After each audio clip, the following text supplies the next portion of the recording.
Okay, so you've set up your own non-custodial wallet. And by the way, if you don't know how to do that, I showed it in my previous video. But today we're going to be discussing how to keep it safe.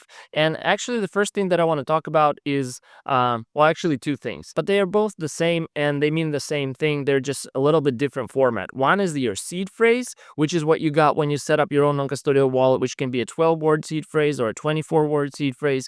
And the second one, which is basically the same thing, but it's a computer readable format, which is your private key. So basically, seed phrase in simple terms translates into a private key, and keeping either one safe is very important. So please remember, it doesn't matter if you have your MetaMask wallet or your Coinbase wallet on your computer or you have your ledger with you. It doesn't matter. If somebody has your seed phrase, your crypto is as good as gone. So that's very important to keep your seed phrase safe. And the best way to keep it safe is to keep it offline. So if you have a significant amount of crypto, it's best to take that seed phrase, that wallet with that seed phrase offline. So, I mean, don't keep it on your computer, just remove it, don't keep it on your ledger. And the best way is to just have it on, let's say, a piece of paper and store it somewhere in a safe. Well, there are also other options that can make it super easy to keep it. They cost a little bit of money, like steel plates, like CryptoTag Zeus that you can find on Ledger website or Trezor website that make it also water and fire resistant. So these are some of the best ways to keep your seed phrase. But if you don't want to purchase any of that, you can simply use simple paper that you store offline and keep it somewhere safe. The next point that I want to make is that whenever you have that seed phrase, do not store it digitally, meaning do not use Google Drive, do not use your iCloud or any other cloud service to store your seed phrase, because the moment it gets hacked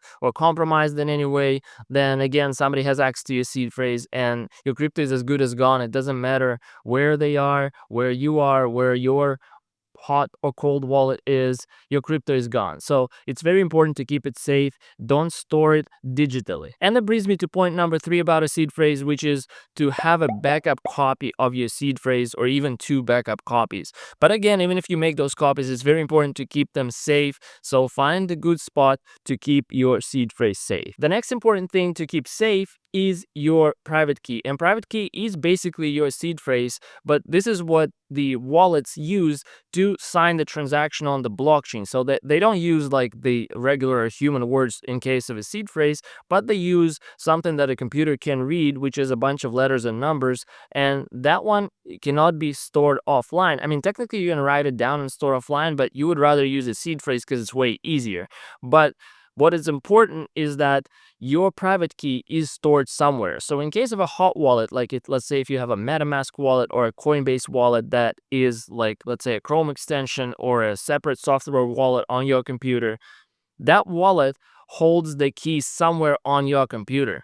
So it's important to keep it safe, because if you get a virus, you get a Trojan, or you get any other type of a hack to your computer, you run some malicious executable on your computer, then somebody can get access to that private key and they can also use it to sign transactions on the blockchain, meaning they can easily transfer funds out of your wallet into their own wallet. And that brings me to my second point, which is I'm not saying that you shouldn't be using hot wallets such as MetaMask or Coinbase. Of course, you should be using this because it's very convenient, it's easy. You open, log in, and you can start trading, right? But it's very important that if you have a lot of money, it's probably a good idea to transfer it out into a more secure storage such as cold storage like Ledger wallet or Trezor wallet. And by the way, I'll drop some links in the description so you can go ahead and check them out. And point number 3, don't show it anywhere. Don't share your screen and show your private key, because even though they don't know your seed phrase, they can easily import your private key. So if you're doing like screen sharing or you're showing something to someone, they can easily take a picture. You probably shouldn't be doing it. That's a bad idea. These two things, seed phrase and private key, is what can get access to your wallet. That way it can be compromised. So be very careful with those two things. Those are the most important things that you can take care of when you're dealing with crypto. Third step is to avoid online threats. So in this case, it's your regular threats such as phishing, connecting to malicious websites. It's the same way that you're trying to keep your personal information safe by not clicking websites that are malicious, by not running the programs that are malicious. The same way they do this social engineering with phishing emails and all the other stuff that can get you click on certain malicious links, connect your wallet to certain malicious websites. That way they have access to your private key and then basically drain it later on. Always double check that you connect your wallet to a correct website, because sometimes one of the most common hacks is that they change the name of the website a little bit. So you need to make sure that the website URL that you're using is the exact URL. The best way to do it is probably go to social media like X or Telegram or Discord for certain projects, like let's say Uniswap, and make sure that you find that URL and double check that the URL is correct before you connect your wallet to that website. The next step is to be cautious with signing transactions. So every time you sign a transaction, make sure again that you're signing the correct transaction. You can see a brief description when you're signing it and what it is about.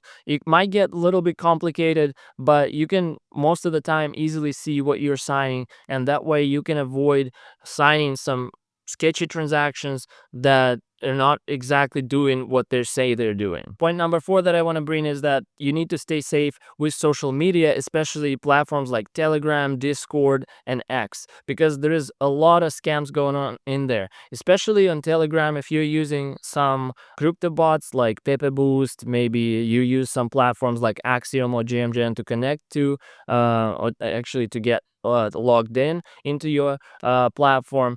Then once the scammers get a hold of your Telegram, and that can happen in many ways. For instance, they can let you sign in, they send you a malicious QR code where you actually allow them to sign in with your Telegram, and then they get a hold of your Telegram, and then they can use it to sign into trading platforms. So you got to be really careful and double check. Not a single platform should give you a QR code to log into your Telegram if you know that you're already logged in. So you got to be really careful with those links.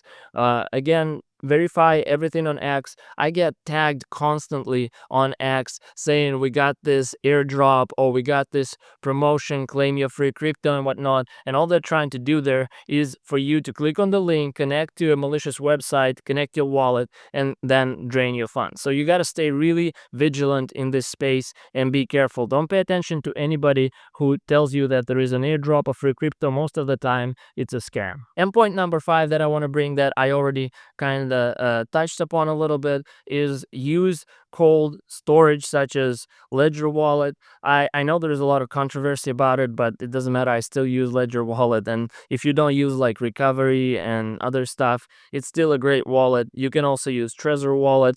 Let me grab it.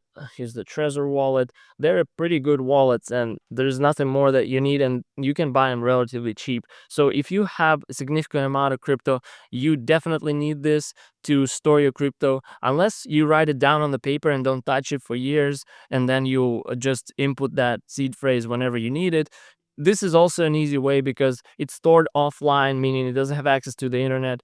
And when you're signing a transaction, you have to physically approve it on your wallet. So that's why it's a great way to keep your crypto safe, to keep it offline, to keep your keys offline, meaning that nobody can get access to it. Even if they hack your computer, the keys are right here and you need to sign it every time. And I guess some bonus points, if you're using platforms like, let's say, Coinbase or any other platform, make sure that you always have double verification. 2FA is a great way to do it. You can use passkeys nowadays instead of passwords, or enable authenticator, enable at least text message for 2FA, stuff like that, that helps you stay protected and keep your funds protected whenever you deal with crypto, because again, everything is digital and there's a lot of online scams, especially in the crypto space, because it's so easy to just take your money and it's basically untraceable. All right guys, that was it for this short video. I hope you enjoyed it. If you did, please give it a thumbs up to help YouTube algorithm. Subscribe for my channel if you want to see more stuff like this, and hit notification bell to get notified next time I post a new video. If you're just starting out, go ahead and check out the whole playlist where I take you on a journey from complete beginner to someone who can start investing in crypto. That way you know